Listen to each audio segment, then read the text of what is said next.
Buenas noches, queridos hermanos. Grandes y ricas bendiciones sean derramadas para cada uno de ustedes en esta noche. Antes de empezar esta clase que tenemos, la número 3, correspondiente al tema Dios, el Espíritu Santo versus la naturaleza del pecado, les invito a ponernos a cuentas con nuestro Señor y Dios. Amado Señor, en esta mañana queremos agradecerle por todo lo que usted ha hecho por nosotros. Le pedimos perdón por cada uno de nuestros pecados, acciones y omisiones. En esta noche, bendito Dios, pedimos humildemente por cada uno de los hermanos del grupo, bendito Señor, para que usted los cuide, los proteja, los bendiga, supla cada una de sus necesidades.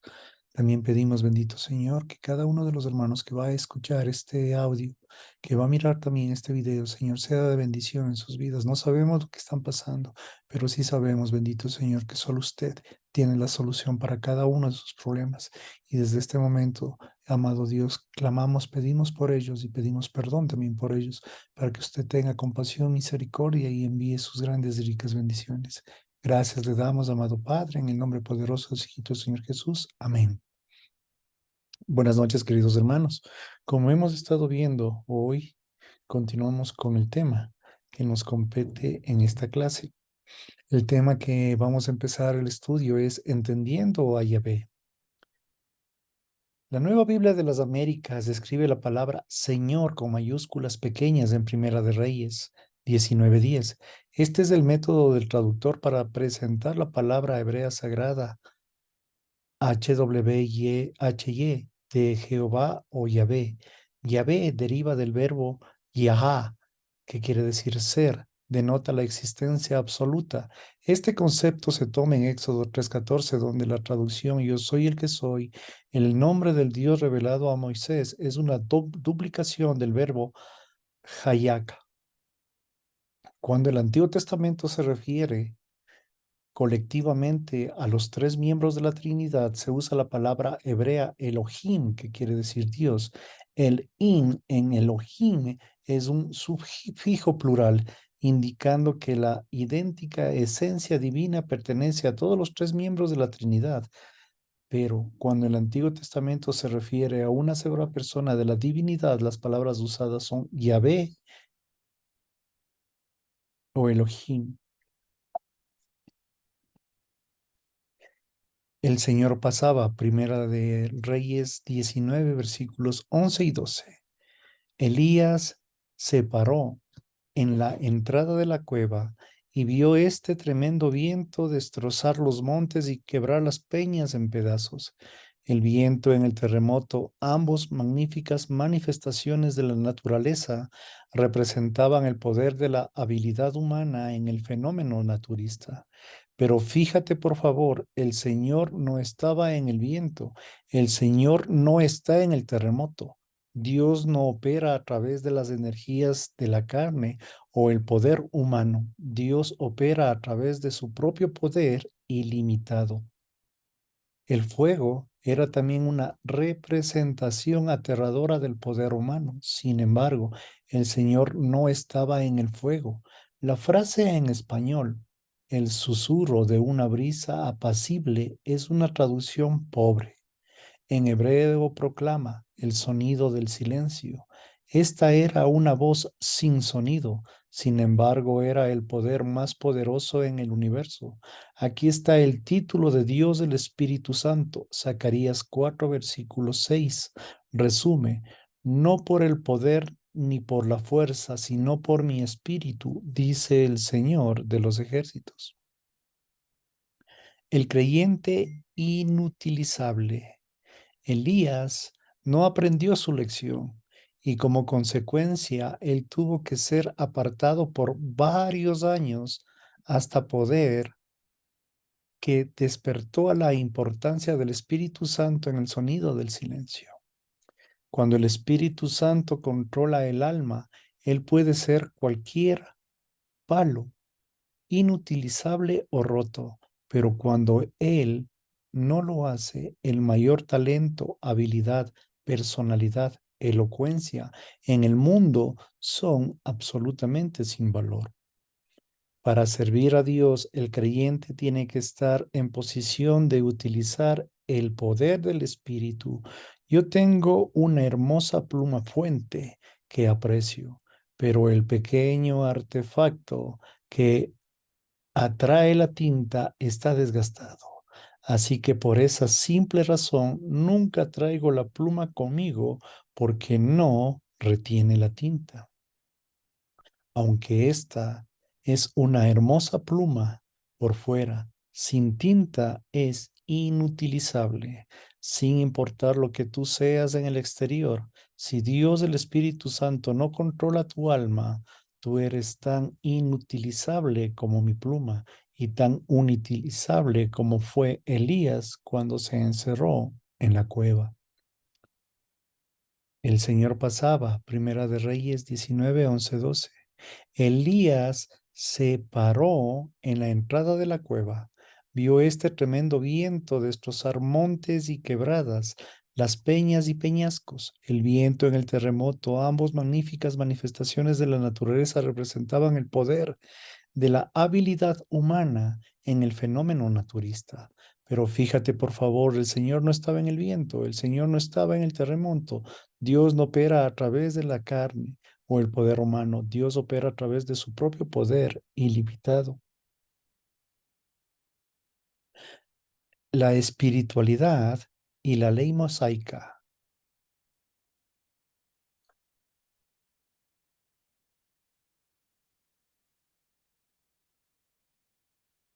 Tratar de cumplir con la ley mosaica a menudo es ofrecido como un medio de espiritualidad, pero este intento nunca puede traducir la espiritualidad. Mientras que la ley mosaica define el pecado y revela nuestra pecaminosidad y la inherente naturaleza del pecado, la ley nunca fue diseñada para resolver el problema del pecado. Jesucristo resolvió el problema del pecado en la cruz. Cuando nosotros somos colocados en unión con Cristo en la fase uno y recibimos la imputación de su rectitud, nosotros también recibimos la llenura del Espíritu Santo, colocándonos en el estado de la espiritualidad. Por lo tanto, la espiritualidad siempre empieza con la persona de Cristo, no las obras buenas del creyente. Cristo cumplió la ley. Mateo 5:17. Jesús dijo, no piensen que he venido para poner fin a la ley de los profetas. No he venido para poner fin, sino para cumplir. En vista de esta declaración, nosotros necesitamos examinar la conexión entre Cristo y la ley mosaica. Por lo general pensamos en la ley mosaica como los 10 mandamientos, pero estos mandamientos solo eran una pequeña porción de la ley. Los 10 mandamientos manifiestan libertad, moralidad y autoridad divina para creyentes y no creyentes en la nación de Israel.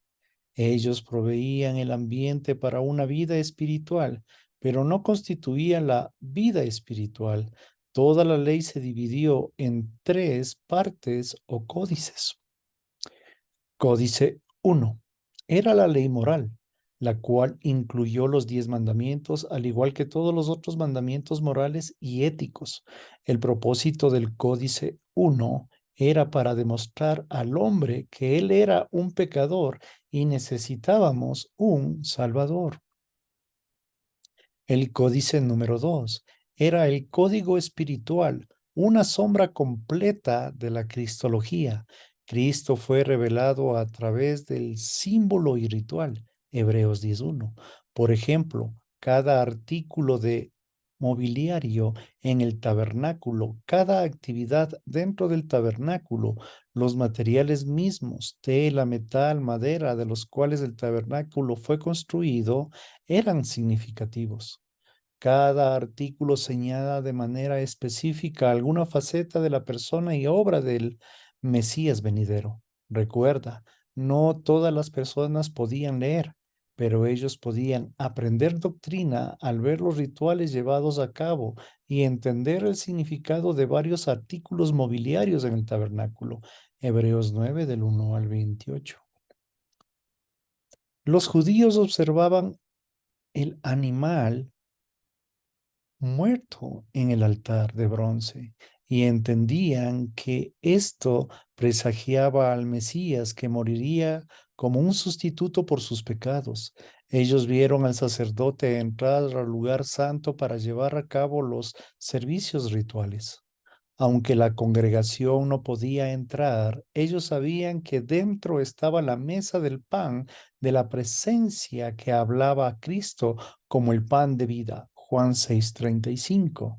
Ellos estaban conscientes del candelabro que proveía la única luz en aquella parte del tabernáculo, y de esto ellos entendían que Cristo es la luz del mundo. Juan 8:12. Había un altar de oro, el incienso, el cual identificaba a Cristo como el sumo sacerdote para siempre según el orden de Melquisedec. Hebreos 5:6. El velo separado del lugar santo, del lugar santísimo, el lugar de la habitación de Cristo, representaban su encarnación. Hebreos 10:20. El centro del lugar santísimo estaba el arca del pacto, la cual representaba a Cristo como una ofrenda por el pecado para la humanidad. Esta caja construida de madera de acacia y cubierta con un oro simbolizaba a la humanidad y a la deidad de Cristo en la unión hipostática. Recuerden, la unión hipostática, como habíamos estudiado, es 100% el Señor Jesucristo hombre y 100% el Señor Jesucristo Dios. El arca contenía tres artículos como un recordatorio del pecado de Israel durante la peregrinación en el desierto. Hebreos 9:4. Las tablas de la ley, símbolo del rechazo de Israel a la ley de Dios. Una urna de maná, el rechazo de Israel a la provisión de Dios. Y la vara de Aarón que retoñó, el rechazo de Israel a la autoridad delegada de Dios. Sobre el arca del pacto estaba el propiciatorio, su construcción misma, con dos querubines a ambos lados, representaban la propiciación, y como la rectitud y la justicia de Dios el Padre serán satisfechas por la muerte espiritual sustituta de nuestro Señor Jesucristo. Romanos 3:25. Como es explicado en Hebreos 10:1, todas estas doctrinas eran comunicadas por medio de sombras de cristología, ya que la ley solo tiene la sombra de los bienes futuros. ¿Cuáles son estos bienes futuros? Se refiere al Señor Jesucristo y a una nueva manera de vivir para el creyente en la era de la iglesia. Queridos hermanos, disfrutemos, entendamos, meditemos y busquemos todas estas grandes bendiciones que son derramadas hoy, porque estamos viviendo la gracia en la era de la iglesia. Todo el entendimiento y el conocimiento que fue negado al mismo pueblo de Israel años, siglos atrás, por su desobediencia, ha sido derramado hacia nosotros, los gentiles, que hemos cambiado gracias a nuestro Señor Jesucristo para convertirnos en la iglesia, para convertirnos en su amada prometida que viene por cada uno de nosotros. Y todo ese conocimiento está aquí. Simplemente usted tiene que abrir su corazón, aceptar al Señor Jesucristo para poder tener vida espiritual y así poder entender la palabra de Dios, que es viva y eficaz, y ésta revelará todos los perlas, todos los secretos que han estado ocultos para muchas personas. Pero hoy, en esta gran misericordia, en esta gran gracia, en este gran amor de Dios, tenemos que aprovecharla. El códice número 3 era el código social y civil, el cual proveía el modus vivendi para proteger la nación de Israel como los custodios de la palabra de Dios. Leyes de saneamiento, reguladores, dietas, derechos de propiedad, leyes contra el asesinato y daños de personas, etcétera, afirmaron que Dios cuidaba a los suyos. En su encarnación, Cristo cumplió con todos los tres códices. Primero, él observó perfectamente los 10 mandamientos. Por cientos y cientos de años, el decálogo había estado esperando que alguien cumpliera con su cada jota y tilde, pero nadie nunca pudo haberla cumplido. La presencia de la naturaleza del pecado en cada miembro de la raza humana incluye la posibilidad de vivir una vida sin pecado. Pero aquí hay uno nacido de una virgen, sin una naturaleza del pecado, sin pecado imputado o pecado personal, que entró al mundo de la humanidad verdadera y de la deidad, no disminuida en una persona, y vivió una vida perfecta. Al hacer esto, él cumplió el códice número 1. Segundo, Cristo en la unión hipostática era la realidad de las sombras en su vida. Él ejecutó perfectamente todos los preceptos previamente señalados sobre su persona y la obra en el códice número 2. Tercero, Cristo ratificó, obedeció cada aspecto del código 3. Mateo 22, 21. 2. Cristo es el fin de la ley para los creyentes. Este punto es el enfoque negativo de la espiritualidad, porque Cristo es el fin de la ley para la justicia o la rectitud a todo aquel que cree, Romanos 10:4. Pero si son guiados por el Espíritu, no están bajo la ley, Gálatas 5:18. Pero el fruto del Espíritu es amor, gozo, paz, paciencia, benignidad, bondad, fidelidad, mansedumbre, dominio propio. Contra tales cosas no hay ley. Gálatas 5, 22, 23. La ley de estos pasajes se refiere específicamente a la ley mosaica. La ley fue dada solamente a Israel durante la dispensación de los judíos. Una vez perfectamente cumplida por el Señor Jesucristo, la ley mosaica fue dejada a un lado. Por lo tanto, durante la era de la iglesia, los creyentes no están bajo la ley, sino bajo la gracia. Esta verdad puede impactarte. Puedes estar agitándote dividido en los maestros de la escuela dominical y de los pastores que te han convencido que tienes que vivir por los 10 mandamientos, pero como hemos visto, los 10 mandamientos no podrían traer eficazmente contra el pecado. 3. Nosotros no estamos sin ley. Cuando la Biblia declara, pues no estás bajo la ley, sino bajo la gracia, Romanos 6:14, es una tarjeta de crédito para pecar. Si tú no entiendes este punto, tú podrías decirte a ti mismo, ya que no estoy bajo la ley, tengo vida eterna y seguridad eterna. Yo voy a sacar el jugo a la vida. Hasta luego. Dios, te veré en la eternidad. Por eso, por supuesto, es una distorsión de la doctrina. La palabra de Dios nunca te da la licencia para pecar. La palabra de Dios te responsabiliza de tus pensamientos, decisiones y acciones. El sacerdocio de la ley era un sacerdocio especializado. En todo Israel había solo unos pocos sacerdotes, todos de la familia de Aarón y de la tribu de Leví. ¿Qué pasó con el sacerdocio levítico cuando la ley fue removida? Fue removida también si tú estás parado sobre una alfombra y alguien la jala dentro de ti, ¿qué te pasaría? Caerías con la alfombra. Todo el propósito del estudio del sacerdocio levítico en el libro de Hebreos es demostrar que cuando Cristo cumplió con la ley mosaica, esta fue derogada. Nosotros ya no operamos bajo un sacerdocio especializado porque no estamos bajo la ley mosaica. En la era de la iglesia, cada creyente es un sacerdote.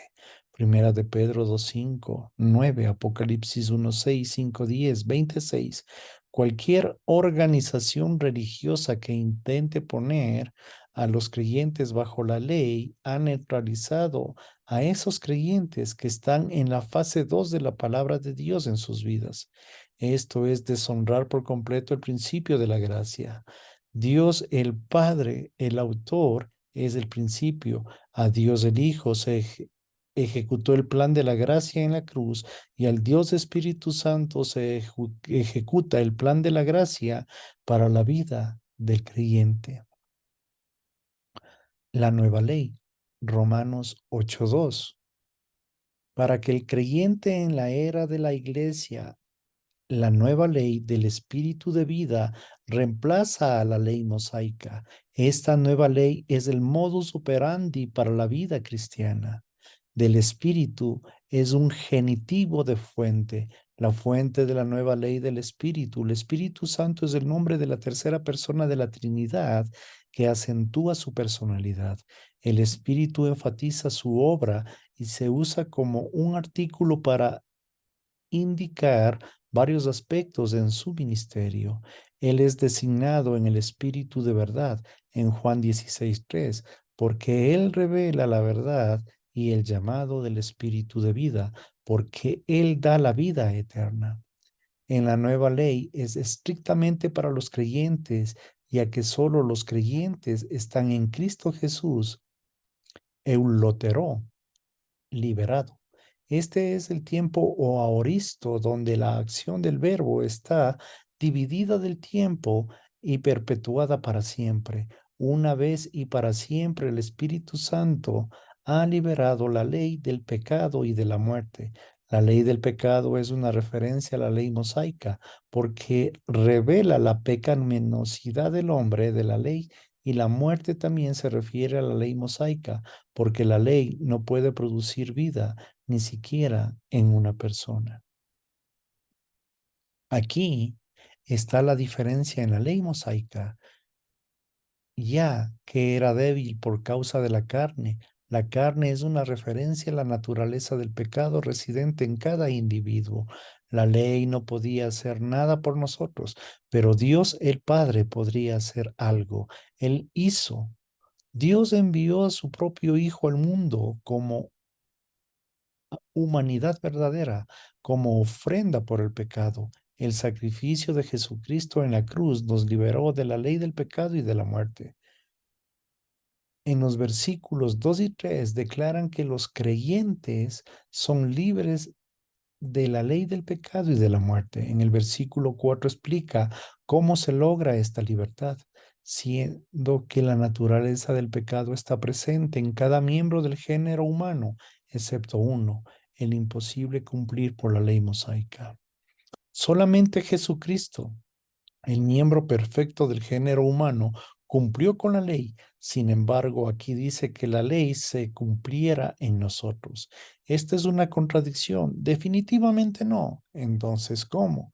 Se cumpliera en nosotros, que no andamos conforme a la carne, la naturaleza del pecado, sino conforme al Espíritu que viene de Él. Libertad del control de la naturaleza del pecado se logra cuando nosotros creemos en Cristo por una fe sola, pero experimentamos esa libertad en nuestras vidas. Viene solo a través del poder de la llenura del Espíritu Santo. Nosotros podemos vivir a la vida espiritual y romper el control de la naturaleza del pecado solamente cuando el Espíritu Santo controla en nuestras almas. De esta manera, el Espíritu Santo cumple la ley en nosotros. A través de la llenura del Espíritu Santo, nosotros podemos estar a la altura del estándar divino exactamente en la misma manera en la que Cristo lo estuvo. El Espíritu Santo sostuvo a Cristo durante todo el periodo de su encarnación. Nosotros sabemos esto en Isaías 42:1 y el pasaje del Nuevo Testamento. Entonces Jesús fue llamado por el Espíritu, Mateo 4:1. Y yo, expulso a los demonios por el Espíritu de Dios, Mateo 12:28. Mientras que la humanidad de Cristo estaba cumpliendo con la ley, Él fue pionero en la vida espiritual a través del poder controlador del Espíritu y produjo el fruto del Espíritu listado en Gálatas 5:22 y 23. Esta es una referencia de nuestro mentor, el Espíritu Santo, cuando somos llenos o controlados por Él. El Espíritu Santo y su función de mentor, su enseñanza y su guía produce en nosotros el carácter mismo en la humanidad de nuestro Señor Jesucristo. Queridos hermanos, hasta aquí llegamos en esta noche. Gracias por su tiempo. Gracias por dejar todas las cosas para poder acercarnos a entender un poco más a nuestro Dios. Donde usted se encuentra, querido hermano, le invito a que cierre sus ojos por un instante. Démosle la honra y la gloria y el agradecimiento a nuestro Dios. Gracias, amado Señor, por este día. Gracias, amado Señor, por este momento. Gracias, amado Señor, por todos los beneficios, por todas las bendiciones, por todo tu cuidado, por toda tu protección que nos das día tras día, minuto tras minuto, bendito Señor. Gracias por hacernos sentir vivos. Gracias, bendito Señor, por ilustrarnos, por guiarnos, por enseñarnos con mucho amor. Le pedimos que por favor que todo lo que usted nos ha estado enseñando lo podamos guardar en nuestro corazón para el día de mañana, poderlo aplicar, poderlo enseñar y sobre todo poder confrontar cuando venga el enemigo, bendito Señor, que estas son nuestras armas para podernos defender. Gracias por este adoctrinamiento, por esta enseñanza y por esta lección de vida. Gracias le damos por todas las bendiciones que usted nos da. Gracias, bendito Señor.